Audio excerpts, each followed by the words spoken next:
In 1872, the coal fields of Trumbull County were the most productive in the state of Ohio.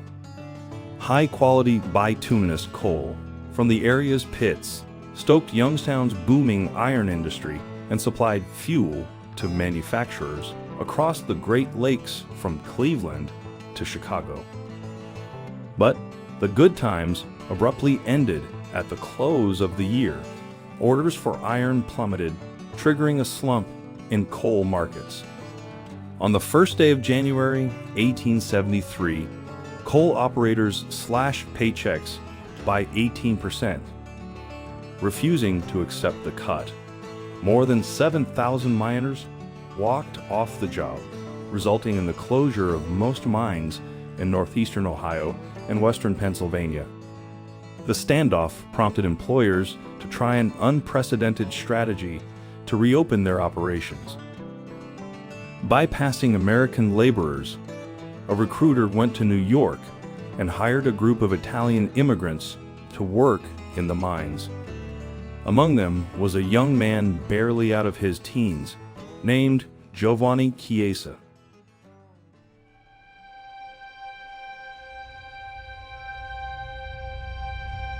Chauncey Andrews, the great coal king of Youngstown, knew that a wage cut would cause his miners to strike. Anticipating a walkout, the shrewd businessmen secretly engaged a squad of black workers from Virginia. When his miners struck on New Year's Day, 1873, he sent the newly hired hands into the shafts. The bold move outraged residents. On the 15th of February, 2,500 protesters marched through Youngstown, denouncing the use of the imported laborers. Racist banners, fiery speeches, and patriotic music inflamed the spectators. Youngstown Mayor John Rainey ordered the closure of all saloons during the highly charged event. At first, Andrews' plan paid off. Coal began to flow once more, but within 2 months the new employees quit when their request for a pay raise was denied. So, the blacks staged their own walkout and returned to Virginia, dashing Andrews' attempt to revive his mineral empire. The crippling strike would endure for another 2 months.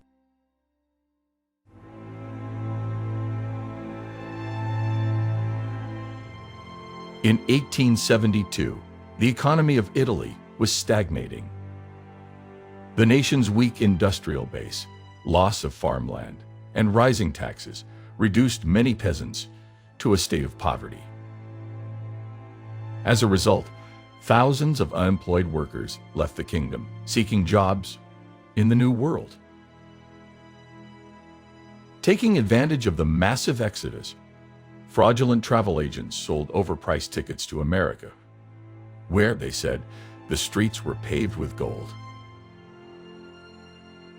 By the end of the year, almost 3,000 destitute Italians had poured into New York.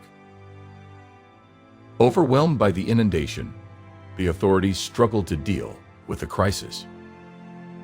Immigration officials housed the victims at Ward's Island in the city's East River and began seeking employment for them.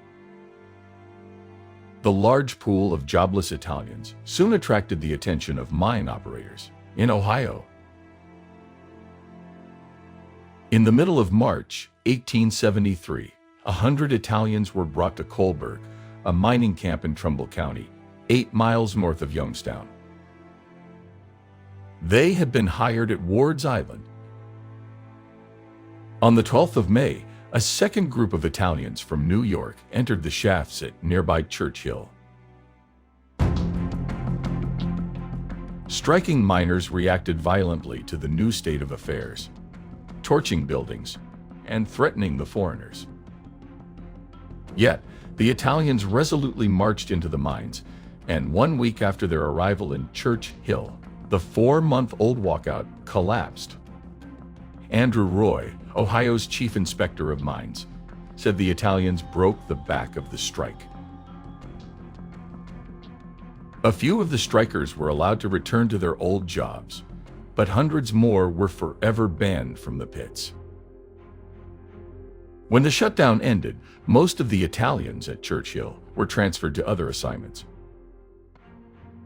But 8 of them remained at the works to fulfill their contract with the coal company. Joined by a German immigrant named Alexander Busch, the Italians rented a small wooden shanty on the company's property. The group included Giovanni Chiesa.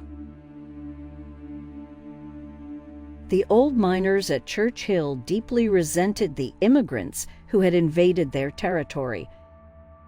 And they were furious when the outcome of that incursion caused their strike to end. The 8 Italians who remained on the site became the targets of their animosity. The disposition of the miners toward the Italians is shown by the fact that 2 or 3 weeks previous, the house in which they lived had been stoned, so there was not a whole window in it, and none of the Italians had dared to go outside of it for fear of being stoned by the old miners. Tensions reached a boiling point on the 27th of July when a local went to the Italian quarters and quarreled with one of the tenants. The Italian said, "It is Sunday. We want no disturbance." Later that same day, Giovanni Chiesa was at the well drawing water when William Trotter, a Scottish miner, came up and ordered him to leave. A struggle followed, during which Trotter smashed Chiesa's bucket. The young man returned to the boarding house and reported the scuffle to his companions, one of whom said, "Never mind. We will do without water today." Spoiling for a fight, Trotter went to the shanty to continue his skirmish with Chiesa. The victim's friends joined the brawl, during which Trotter was wounded.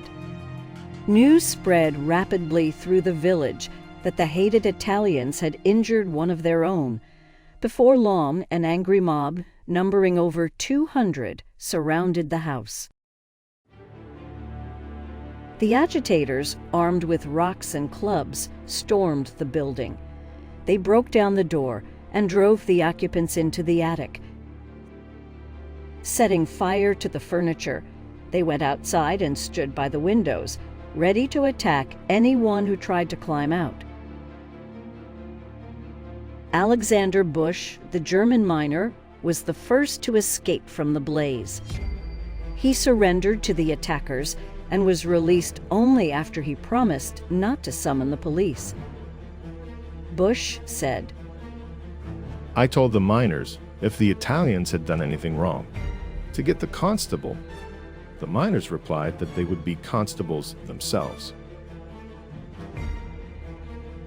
One by one, the Italians broke out of the burning shanty. Set upon by the rioters, they received terrible wounds. One sustained 2 broken arms. Another was so badly mauled that he lost a leg. But the principal focus of hostilities was Chiesa, the last man to leave the blazing building.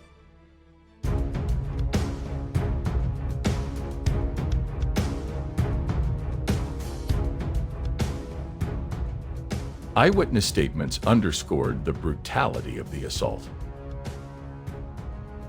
When I came out of the house, I saw men with stones in their hands who said, "If we can't stone them out, we can burn them out." I saw men break open the door and go in the house, and soon afterwards saw it in flames. There was a crowd of between 200 and 300 throwing stones. I saw Arch Cohen kicking and knocking the Italians around. I saw Ben Davis punching in at the window to keep the Italians in the house. I saw John Neal, Alexander Hodge, and Matthew and William Morrison strike and kick Chiesa. I saw Hugh Trotter strike him with a club.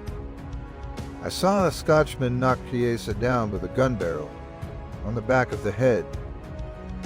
Chiesa asked for a drink of water, and the Morrisons threw him into a mud hole. I saw Hugh Trotter and John Watson jump and stamp upon the deceased. Watson pulled his boots off and threw them into the fire. I saw Chiesa some yards from the house, with one of his eyes out. I heard a Welshman say he should have been strung up.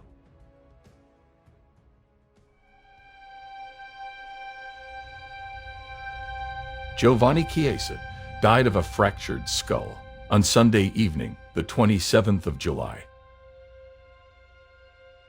50 men who participated in the riot were arrested. A dozen were indicted for arson, and 16 were charged with murder. Matthew Morrison was found guilty of manslaughter and sentenced to 5 years in prison at the state penitentiary.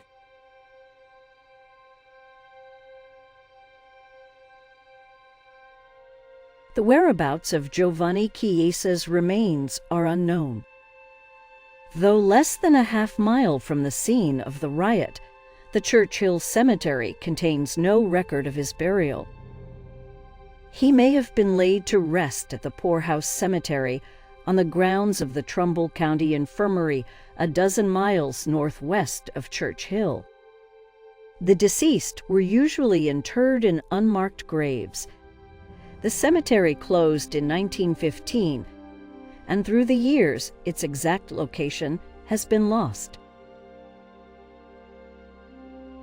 The tragic events in Church Hill during the summer of 1873 constitute a minor episode in the history of American labor.